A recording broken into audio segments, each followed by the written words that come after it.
Chapter 1, Mishnah 2. As a rule, an act called kinyan is needed in order to transfer ownership of something from one person to another. Different acts are needed to acquire different things, as the following Mishnahs will explain. This Mishnah discusses how to acquire a Jewish servant.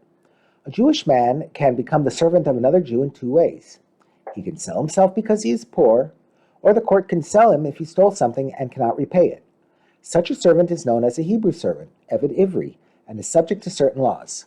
The Mishnah describes how he can be acquired by his master and how he goes free.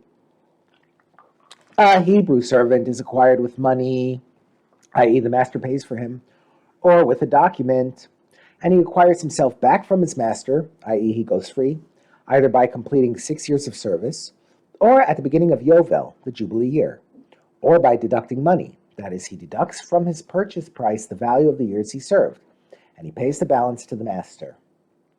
A Jewish girl can be sold as a servant, known as a Hebrew maidservant, Ama Ivriya. She is acquired through money or a document, just like a male servant. The Mishnah discusses how she goes free. A Hebrew maidservant has an advantage over a Hebrew servant, because in addition to going free in the same ways as a Hebrew servant, she also acquires herself back by developing signs of physical maturity.